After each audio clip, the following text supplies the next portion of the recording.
ito at ako ang mamumuno sa bansa ito para sa katwiran at takot sa Diyos, para ibalik ang ating kalayaan at ang ating kaligtasan mula sa kamay ng mga banyaga na pinakabartiyan ni Rizal, nila Bonifacio. Gayon ang panahon ng pagtayo. Ayaw ko pong gawin ito. Hindi ako politiko. Ang misyon ko ay isang pastor, isang alagad ng Diyos. Appointed son, pagligtas ng kaluluwa. Ngunit hindi nyo kinilala yun. At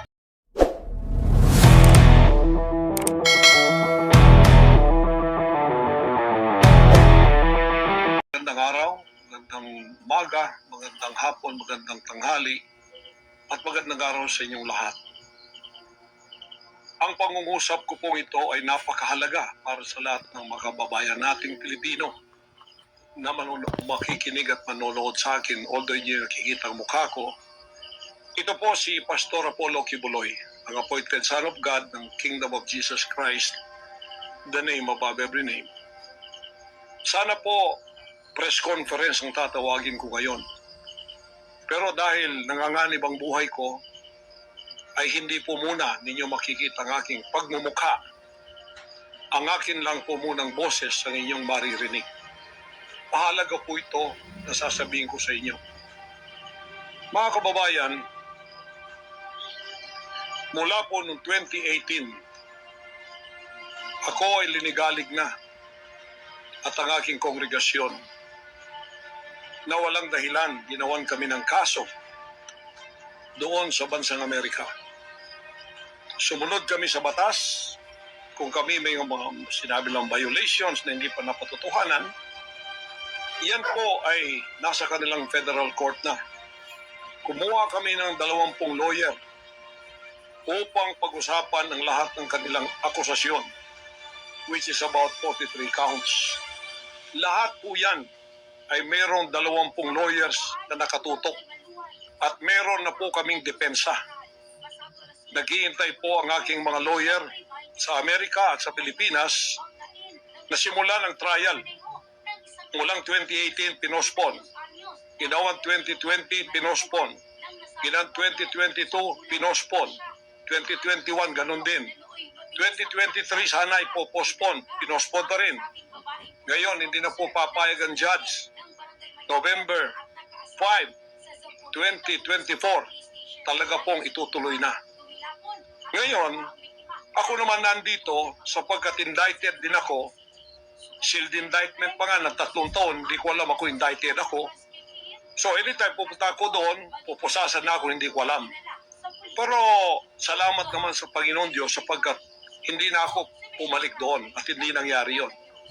So dahil kasama ako sa kaso ng aking mga workers na mga 9 o 8 kami lahat, ako yung number 1 na principal.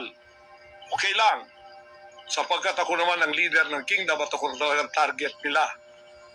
Sa anong paraan ginawa kami ng kasong hindi namin alam at mga kumuha sila ng witness, handa na po kaming lahat ng aming depensa, lahat ng aming documents, ng aking mga lawyers, US-based lawyers, handang-handa na po kami. Pinopospon nila palagi, pero ngayon hindi na. Ngayon, ako dito sa Pilipinas, dahil nandito na ako nung dumating yung mga kasong yan, hindi ako lumaya sa Amerika, kundi dumating ako dito, wala pang kaso. Kinasuhan ako ng naka-sealed indictment, hindi na ako nakabalik doon, pero nandito na ako sa Pilipinas. So hindi po ako tumakas. Ngayon, dahil nandito ako, I will use my constitutional rights for extradition na siyang treaty ng ating bansa. Yan po ang iniintay ng mga lawyers ko dito sa Pilipinas at sa Amerika. Iniintay namin ang request ng US Embassy sa Department of Foreign Affairs. Hindi po dumating. Sapagkat kung yan pag-uusapan, i-endorse doon sa Department of Justice, wala rin doon. Hinintay namin para pag-usapan ang extradition treaty kung paano gagawin. Handa din po ako sa kasong yan kung ako'y ma-extradite. Pagkatapos mapag-usapan at nakadaan na kami ng Court of Appeals, Court of First Instance at Supreme Court. Kung ilang taon yon, dapat mag-tiis din sila. Hindi dumating yun, hinihintay ko hanggang ngayon. Wala pong request na ganon. Ngayon, eto po ang mahalagang ibabalita ko sa inyo. Mula noong 2018 hanggang ngayon, hindi na po kami mapakali sa ating sariling bansa. Nawala po ang aming kalayaan sapagkat kami dito ay sinosurveillance. Sinosurveillance ako dito sa Pilipinas ng CIA at ng FBI. Sarili kong bansa, ako po ay nagtatago sapagkat liligwakin ako ng ganun-ganun na lang. Walang extradition process na gagawin. Dumating po sa aming kaalaman sa mga sandaling ito from reliable sources. Correct me if I am wrong, but these are reliable sources na dumating sa akin na ayaw na raw po nila ng extradition treaty. Ang kanila daw pong gagawin ng CIA, ng FBI, ng US Embassy at State Department, kasabwat ng ating gobyerno, ng Pangulong Marcos at ng First Lady at kung sino pa man ang nasa gobyerno, ako ay rendition ng kanilang gagawin. Ang rendition, ang ibig sabihin po, anumang oras pwede lang pasukin ang aking compound at ako ay kidnapin. It's not only rendition, but also elimination. If it is possible, pwede nila akong i-assassinate. So, nandun po sa dalawang yun. Kidnapping or assassination. Killing talaga, murder. Yun po ang dumating na balita sa akin ngayon from reliable sources. Kaya, mulang 2018, alam na po namin na may gagawin sila. Hindi lang namin alam kung paano sapagkat ang iniintay namin ay extradition sapagkat yun ang treaty natin. Ngayon, ito pong gagawin nila dahil hindi na sila dadaan doon ay illegal. Kidnapping or elimination or assassination. Di po ba sa atang sariling bansa ang aking constitutional rights na wala na? Sapagkat ako po ay binigay na sa kamay ng mga banyagang ito ng ating sariling gobyerno ni Pangulong Marcos at ni First Lady Araneta Marcos. Huwag kayong magkaila kung totoo itong sinasabi ko. Angkinin nyo, kung hindi, i-correct ninyo ako. Sapagkat ang buhay ko ngayon ay nanganganib. Kahit mukha ko, hindi ko pwedeng ipakita sa inyo. Sapagkat ako ay binigay na ninyo sa kamay ng mga Amerikano. At gagawin nilang gusto nilang gawin sa akin sa aking sariling bansa. Ang aking 11 compounds, araw-gabi, sinosurveillan ng drone. Hindi po kami makatulog, hindi kami mapakali.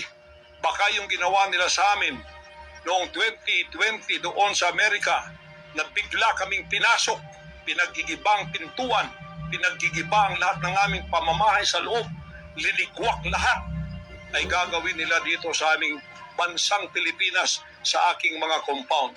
Saan man po ako naroroon, nandoon sila nakasurveillance sa akin at naghihintay na lang ng tamang pagkakataon upang ako ay kidnapin o kaya patayin, sinate na ganun-ganun na lang para mawala ako dito sa mundong ito.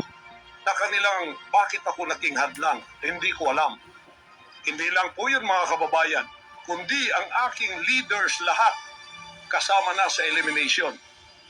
Ito pong aking Board of Administrators, senior leaders, lahat po sila ay pwede na rin nilang patayin lahat. At pagkatapos hindi namin alam kung anong plano nila sa buong properties namin sa Kingdom Nation. Kahit bakit ganito sila kagalit at bakit ganito ang kanilang treatment sa akin na isang appointed son. Ang ministry ko po ay evangelizing the whole world with the Word of God. Hindi ko naman kasalanan ako'y maging kaibigan ng politikong tulad ni Pangulong Duterte, Vice President Sara. Taga Davao po kaming lahat. Lumaki kami lahat ito. Alam ko po ang aking mga kaibigan sila. Lumaki kami, mayor namin yan, prosecutor pa, naging congressman, naging president. Yan po ang aking pakikipag-ugnayan for nation building. Wala akong ibang interest sa bansang ito, kundi ang pagunlad. Ngayon, ako po ay inuusig. Ako po ay ginigipit. At ako po ay sinasaktan sa lahat ng paraan ng mga false accusation, false allegations na ayaw naman nilang pumunta sa korte. At pagkatapos, ayaw din nilang ipaharap itong mga false accusers na pinaggagawa nila to destroy my reputation para idamay sila Duterte family doon sa kapupuntahan ng mga investigasyong walang kakwenta-kwenta. Hinamon ko na kayo, punta kayo sa korte. Ayaw ninyo, ikaw, Risa Hontiveros, ikaw, kayong tatlo dyan na nasa kongresong puro leftist. Hinahamon ko kayo, sabi ko, pumunta kayo sa korte sapagkat ang SMNI walang kasalanan, ginurgur ninyo sapagkat idinadawit ninyo kami sa politika. Nalis ninyo ang aming malayang pagpapahayag, ang aming press freedom, pati ang liberty ko na, ang aking freedom, ang aking constitutional rights. Wala na po. Palagi kaming nagtatago. Palagi kaming lumilingon sa likod namin sapagkat hinahabol kami. Nakapalibot sa amin ng mga CIA, alam namin yon. FBI nandyan din. Pinag-usapan na ito dyan sa State Department. At ang reliable sources dumating sa akin. Ang ulo ko po ngayon, ipatong na $2 million or 100 million pesos ang ipinatong sa ulo ko. Baka yan ay madagdagan pa kung may maunang makapatay sa akin. Ano ang nangyayari sa bansa natin? Ngayon, mga kababayan, ay meron pa pong gagawin daw sila sapagkat meron na daw silang search warrant. Pagkatapos daw, isi-search ang aming lahat ng compound at hindi daw kami papayagan na merong witness na sasama. At ang balita namin, kung ito'y totoo, sa reliable source ay nagsasabi na paplantingan daw kami ng bomba, guns, and drugs sa aming mga compound. Yan po ay aming babantayan.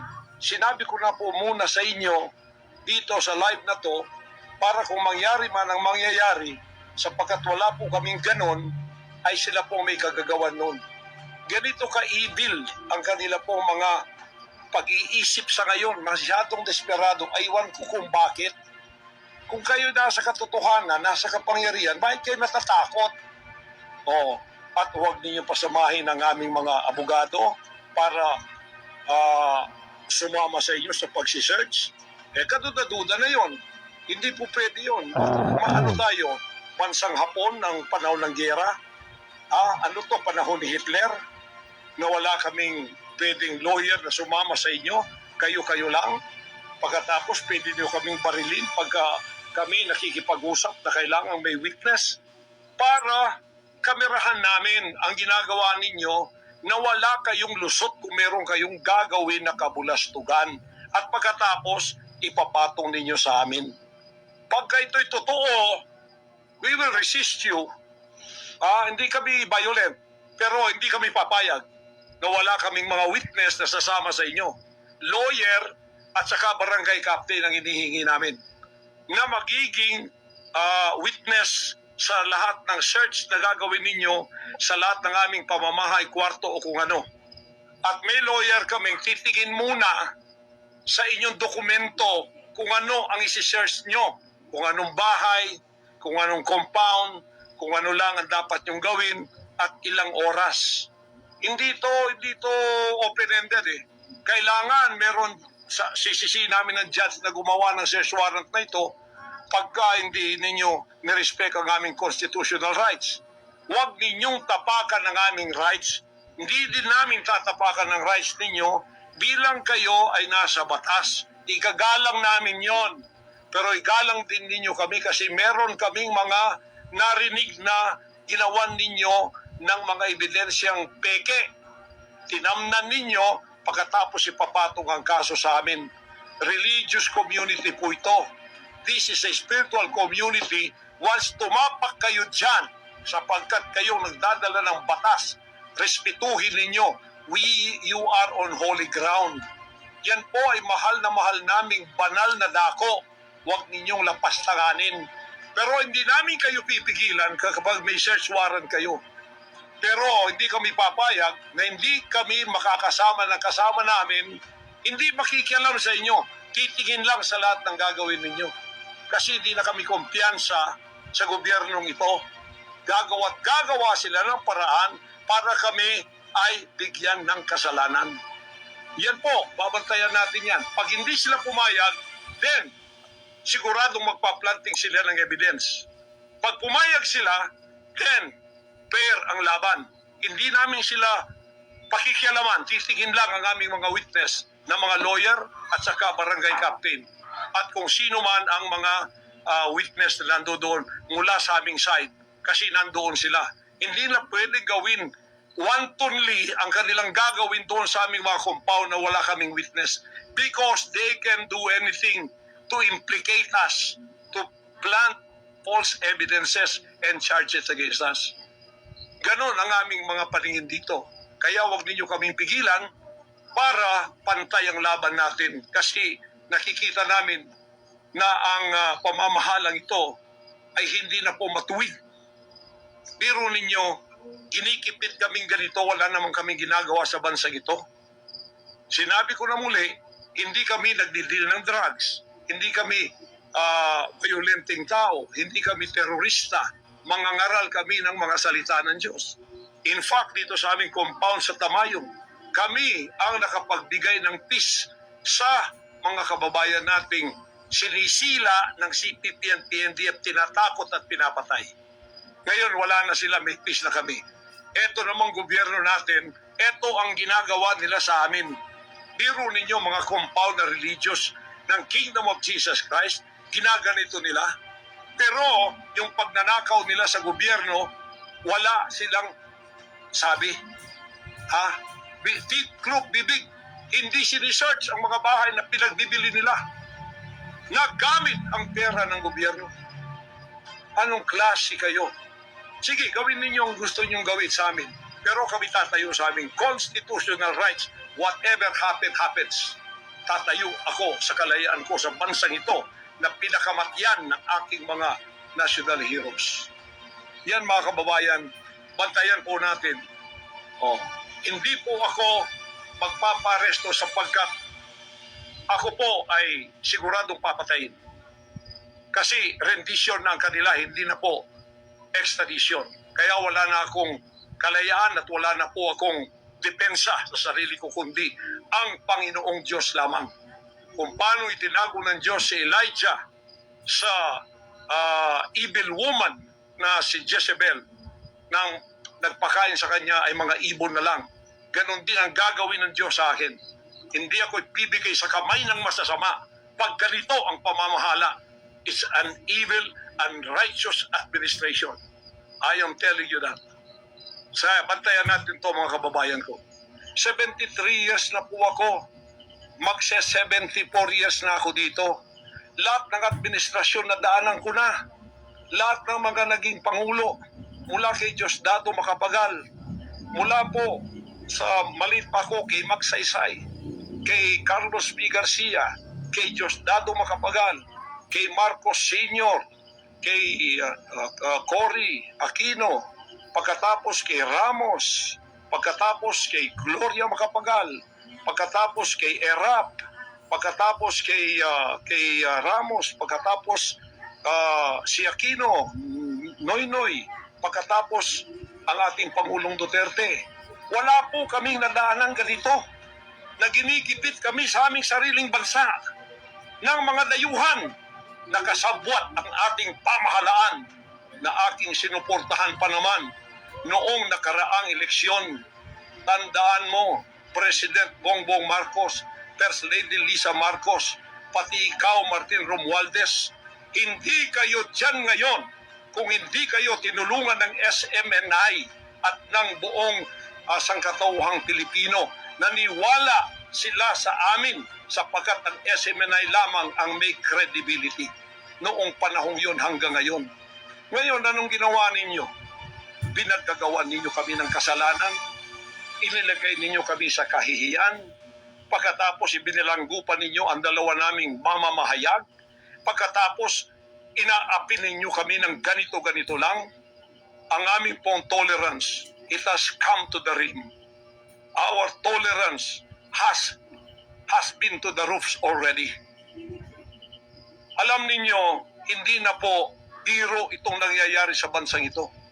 Kung pababayaan po natin ang ganitong mangyayari ng mga dayuhang tulad ng Amerikano, CIA, FBI, State Department, US Embassy, gigipitin tayo with the connivance of our own President and First Lady and other members of the Congress.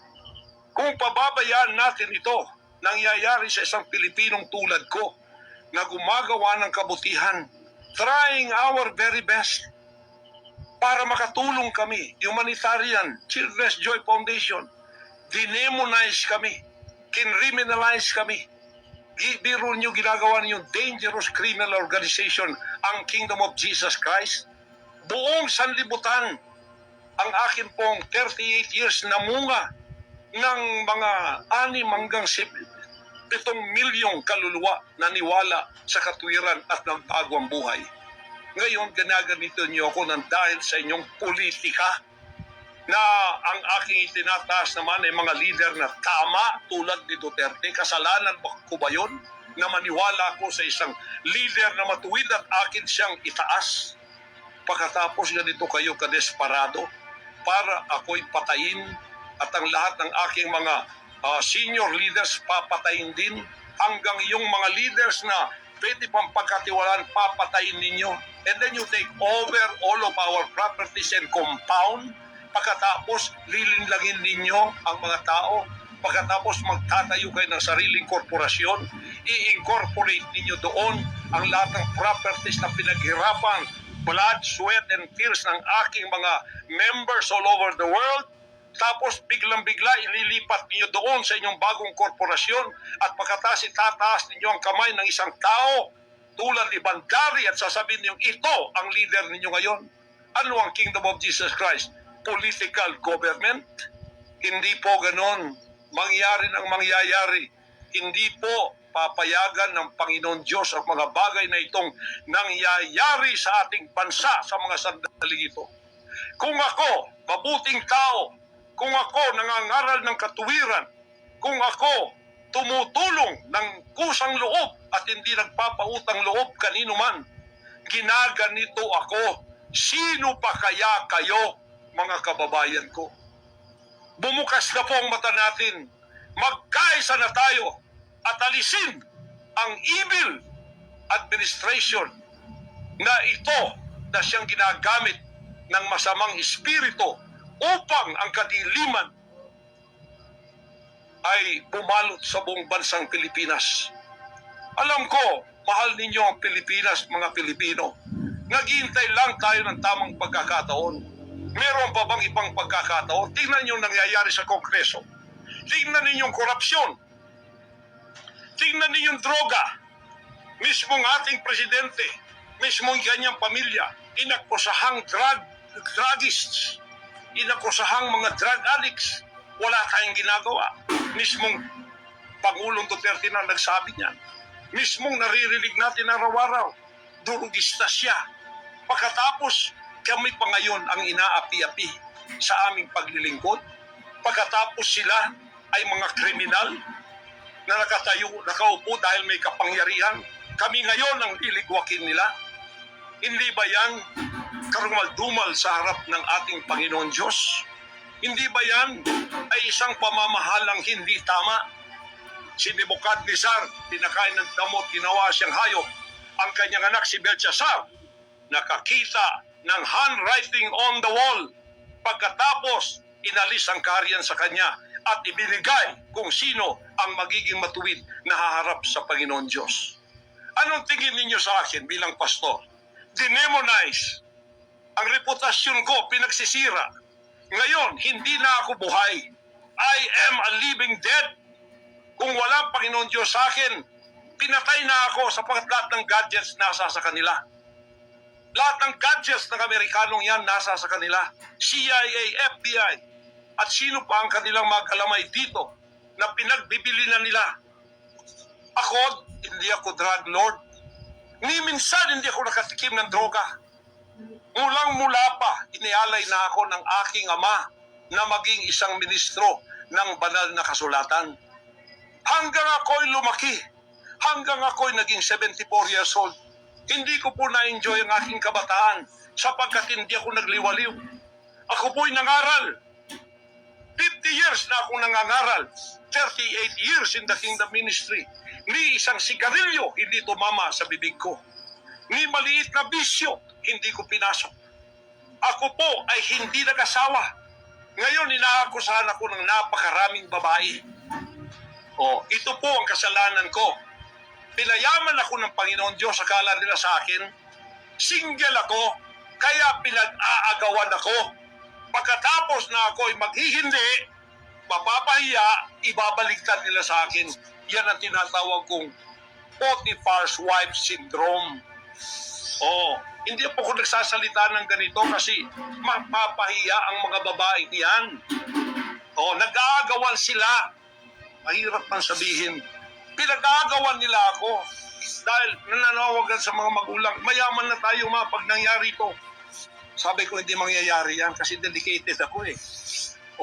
Napahiya, ngayon binayaran at ngayon binabaliktad ang lahat ng istorya. Mahirap pong sabihin ko ito kasi masisira ka lang pagkababae. Napilitan lamang ako sapagkat ang buhay ko po'y nanganganib. Anytime pwede na akong kidnapin kung nakita ang aking lair, ang aking hideout. Anytime pwede na akong ligwakin. Ang aking mga BOA leaders, hindi na po natutulog sa compound. Kung saan-saan na lang po mga membro kami natutulog. Doon sa mga payak na mga bahay, doon sa mga bahay na hindi kilala. Sapagkat lahat po kami nakalista na, napapatayin, gugurgurin. Wala po silang takot kasi nasa kanila daw ang kapangyarihan. Mahal kong kababayan, nagtatago ako sa sariling bansa. Sariling mga compound namin na pinaghirapan. Hanggang kami inakusahan nagpapalimos. Pero yung amin pong sinusulisit, tingnan ninyo ang humanitarian na ginagawa namin. Ni 5 wala kaming ninanakaw. Yung mga volunteers ko, walang sweldo. Araw at gabi. Sapagat nakikita namin ang mga kabataang Pilipino, pinabayaan ng mga politikong yan. Kami po nagsasacrifice para mapakain sila, mapaaral na wala pong bayad. Pagkatapos, ang kababayan nating nalipusta, kalamidad, walang tumutulong. Kung may tumutulong man, politika at may kabayaran. Nagtitiis po kami sa mga pag-alipusta. Sa paninira, inaangkin namin yung kasi malaki ang ganti namin sa langit. Ngunit pagka nakasalalay na ang ating mga kalayaan, lalo na sa kamay ng mga banyagang ito, na wala naman tayong ginawang masama sa kanila, tumutulong pa ako sa Amerikang yan. Nagdodonate ako doon sa malalayong lugar tulad ng Apalachian na hindi nakapag-aral ng mga bata. Bumili kami ng napakalaking library para sila'y makapag-aral. Mga Amerikano po yan. Kinikilala ba nila yon? Kung nagseselo sila sapagkat ako'y umusbong sa bansang Amerika, problema na po nila yon. Kung ako'y binigyan ng ama ng isang sasakyang panghipapawid para hindi ako madelay sa aking worldwide na gawain, kasalanan ko ba yon?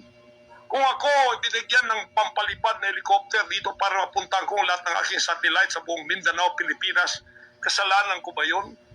Kasalanan ko ba na ako'y magkaroon paralan para makapag-aral ang mga bata na walang bayad? Kasalanan ko bang mayroong SMNI para hindi mabayaran? At pagkatapos itong salot na CPP-NPA na marami pinatay ng mga members ko, ministro, at iba pang mga inosenteng Pilipino for 54 years ay magsasalita ng katotohanan na hindi natatakot. Ngayon kami ang tinatakot ninyo, nililigwak ninyo. Anong klase kayo? Kung hindi kayo tatayo ngayon, mga kababayan ko, sapagkat ako'y living dead na, wala nang kwenta itong buhay ko, iaalay ko ito sa bansang Pilipinas. Ako ang mamumuno upang tayo ay magkaroon ng kalayaang muli. Unang-una sa akin, sa aking kababayan, sa Kingdom Nation, sa aking mga leaders na papatayin din, at sa lahat ng Pilipinong nagmamahal ng kalayaan. Tatayo ako! At ako ang mamumuno sa bansa nito para sa katwiran at takot sa Diyos, para ibalik ang ating kalayaan at ang ating kaligtasan mula sa kamay ng mga banyaga na pinakabatyan ni Rizal, kina Bonifacio. Gayon ang panahon ng pagtayo. Ayaw ko pong gawin ito. Hindi ako politiko. Ang misyon ko ay isang pastor, isang alagad ng Diyos. Appointed son, pagligtas ng kaluluwa. Ngunit hindi nyo kinilala yun. At ngayon,